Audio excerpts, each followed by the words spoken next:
আসসালামু আলাইকুম। Excel FX আমি মাসুম পারভেজ আপনাদেরকে আবারও স্বাগত জানাচ্ছি। কেমন আছেন সবাই? আশা করছি আল্লাহর রহমতে খুব ভালো আছেন সবাই। আজ আমরা এক্সেলের খুব গুরুত্বপূর্ণ একটা ফাংশন নিয়ে আলোচনা করব, তা হলো ডিসাম ফাংশন। ডিসাম ফাংশন হলো ডেটাবেজ সাম ফাংশন। এই ডেটাবেজ সাম ফাংশনটা কি এবং কিভাবে প্রয়োগ করতে হয় এই বিষয়টা নিয়ে আমরা আজকে আলোচনা করব। তো চলুন আমাদের বিস্তারিত আলোচনায় যাওয়া যাক। ডিসাম ফাংশন বা ডাটাবেজ সাম ফাংশন এটি এক্সেলের খুব গুরুত্বপূর্ণ একটা ফাংশন। এই ডাটাবেজ সাম ফাংশনটা কিভাবে ব্যবহার করতে হয় এই বিষয়টা আজকে আমরা দেখব। এখন এই ডাটাবেজ কি এ সম্পর্কে আপনারা সবাই খুব ভালোভাবে জানেন।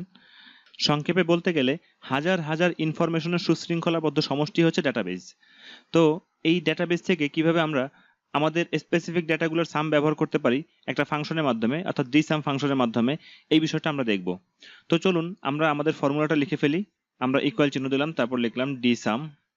ডিসাম লিখলাম। ডিসাম লেখার পরে এখানে ডেটাবেজ হলো আমরা যেই অংশটুকুর মধ্যে থেকে আমরা সাম বের করতে চাই, যেই টেবিলটার মধ্যে থেকে ক্রাইটেরিয়ার ভিত্তিতে সাম বের করতে চাই, ওই টেবিলটাই হচ্ছে ডেটাবেজ।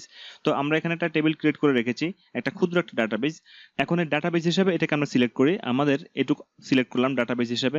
এখানে একটা বিষয় লক্ষ্য করতে হবে, ডাটাবেজ হিসেবে যখন আমরা এটুকু সিলেক্ট করব তখন আমাদের এই ফিল্ডগুলো যেন অবশ্যই সিলেক্ট হয়, অর্থাৎ উপরে যে হেডিংগুলো আছে এগুলো যেন অবশ্যই সিলেক্ট হয়, তা না হলে আমরা ক্রাইটেরিয়া খুঁজে পাবো না। আর এখানে আমরা যে ক্রাইটেরিয়াগুলো লিখে রেখেছি সেগুলো যেন এই ফিল্ডের সাথে অবশ্যই মিল থাকে।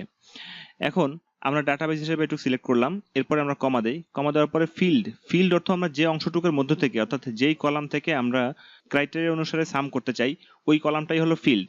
যেমন এখানে আমাদের ফিল্ড হচ্ছে এখানে প্রাইস। এই প্রাইসের ভিত্তিতে আমরা এখান থেকে এই কলাম থেকে ডেটাগুলোর সাম বের করতে চাই। তাহলে সেক্ষেত্রে আমরা ফিল্ড হিসেবে এখানে প্রাইস সিলেক্ট করে দিতে পারি। আমরা এখানে প্রাইসে ক্লিক করলেও হবে, বা আমরা যদি ডাবল কোট চিহ্ন দিয়ে তারপর আমরা এখানে প্রাইস লিখে দিই তাতেও হবে, আমাদের ফিল্ড সিলেক্ট করা হলো। এবার আমরা কমা দিই। কমা দেওয়ার পর আমরা ক্রাইটেরিয়া সিলেক্ট করি। ক্রাইটেরিয়া হলো আমরা যেই শর্তের ভিত্তিতে সামটা বের করতে চাই এই শর্তগুলো হচ্ছে ক্রাইটেরিয়া।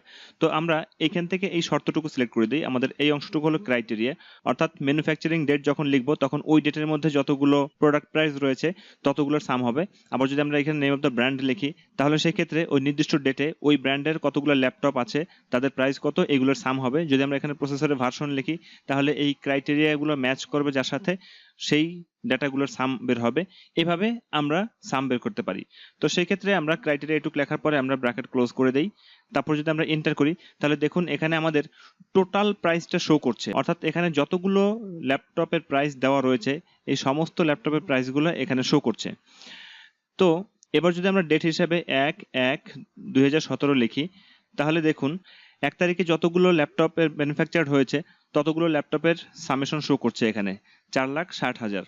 এবারে যদি নেম অফ দ্য ব্র্যান্ড, এখানে ব্র্যান্ড হিসেবে আমরা ডেল সিলেক্ট করে দিই তাহলে দেখুন 1 তারিখে যতগুলো ডেল ম্যানুফ্যাকচার্ড হয়েছে সেগুলোর সাম শো করবে এখানে। আবার যদি এখানে প্রসেসরের ভার্সন, এখানে যদি আমরা কোর i5 সিলেক্ট করে দেই তাহলে এই তিনটা ক্রাইটেরিয়ার ভিত্তিতে কিন্তু আমাদের এখানে হাইলাইটেড হয়েছে দেখুন। আবার যদি আমরা এখানে জেনারেশন হিসেবে আমরা এখানে 6 জেনারেশন সিলেক্ট করে দেই তাহলে দেখুন এই চারটা ক্রাইটেরিয়ার ভিত্তিতে আমাদের এখানে প্রোডাক্টগুলো হাইলাইটেড হয়েছে এবং তাদের সামেশনটা এখানে শো করছে। এবারে যদি আমরা একটু ইনফরমেশনগুলো আবার একটু চেঞ্জ করে দেখি আমাদের সঠিকভাবে কাজ করে কিনা, আমরা এটাকে ডিলিট করলাম। এখন একটা বিষয় একটু লক্ষ্য করুন যে এখানে আমাদের টোটাল প্রাইস শো করছে যখন আমাদের এখানে কোনো ডেটা নাই তখন। তো যদি আমরা এই কাজটা করি যে যখন আমাদের এখানে কোনো ডেটা থাকবে না তখন এখানেও ব্ল্যাঙ্ক শো করবে, তাহলে সেক্ষেত্রে আমরা আরেকটা ফর্মুলা লিখি। এখানে আমরা সেই ফর্মুলাটা কি লিখবো, আমরা একটা ইফ ফাংশন ব্যবহার করে দিই এখানে। ইফ এবার রয়েছে লজিক্যাল টেস্ট। এই লজিক্যাল টেস্টের মধ্যে আমরা যে টেস্টগুলো করতে চাই সেগুলো হচ্ছে যখন আমাদের এইটা ব্ল্যাঙ্ক থাকবে, এটা ব্ল্যাঙ্ক থাকবে, এটা ব্ল্যাঙ্ক থাকবে এবং এটা ব্ল্যাঙ্ক থাকবে, তখন আমাদের এই টোটাল প্রাইসটাও ব্ল্যাঙ্ক থাকবে। এটা আমরা লজিক্যাল টেস্টের মাধ্যমে করতে চাই। তাহলে সেই ক্ষেত্রে আমাদের অবশ্যই অ্যান্ড ফাংশন ব্যবহার করতে হবে। আমরা অ্যান্ড ফাংশন ব্যবহার করলাম। এবারে লজিক্যাল 1, আমাদের লজিক্যাল 1 হচ্ছে এইটা ইজ ইকুয়াল টু ব্ল্যাঙ্ক, কমা দিলাম। এবার লজিক্যাল 2, এইটা ইজ ইকুয়াল টু ব্ল্যাঙ্ক, এবার কমা দিলাম। এবারে আমাদের এই সেলটা ইজ ইকুয়াল টু ব্ল্যাঙ্ক, আবার কমা দেই। আবার এই সেলটা ইজ ইকুয়াল টু ব্ল্যাঙ্ক। তাহলে আমরা এখানে চারটা লজিক ইউজ করলাম। যদি আমাদের এই চারটা সেল প্রত্যেকটা যদি ব্ল্যাঙ্ক হয়, আমরা ব্র্যাকেট ক্লোজ করে দেই, তাহলে সেক্ষেত্রে কি হবে, এবার আমরা এখানে ট্রু ভ্যালুটা বসাবো। তাহলে কমা দেই, তাহলে সেক্ষেত্রে আমাদের ট্রু ভ্যালুটা হবে ব্ল্যাঙ্ক ব্ল্যাঙ্ক, আমরা কমা দিলাম। তাহলে এক্ষেত্রে লজিকটা দেখুন, ইফ ফাংশনের ক্ষেত্রে লজিকটা এরকম হলো, যদি আমাদের এখানে 4টা সেল ব্ল্যাঙ্ক হয় তাহলে সেক্ষেত্রে আমাদের এখানেও ব্ল্যাঙ্ক হবে, অর্থাৎ এখানে যেই সেলটাতে ফর্মুলা লেখা হচ্ছে সেই সেলটা ব্ল্যাঙ্ক হবে।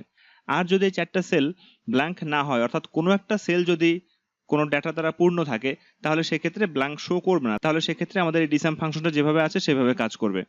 তো এক্ষেত্রে আমরা ব্র্যাকেট ক্লোজ করে দেই, আমাদের ইফ ফাংশনটা কমপ্লিট হলো। আমরা এন্টার করি, তাহলে দেখুন এখানে আমাদের ব্ল্যাঙ্ক শো করছে, তার অর্থ হচ্ছে আমাদের এখানে কোনো ডেটা নাই বিধায়, অর্থাৎ 4টা লজিক্যাল টেস্টই সত্য বিধায় আমাদের এখানে ব্ল্যাঙ্ক শো করছে।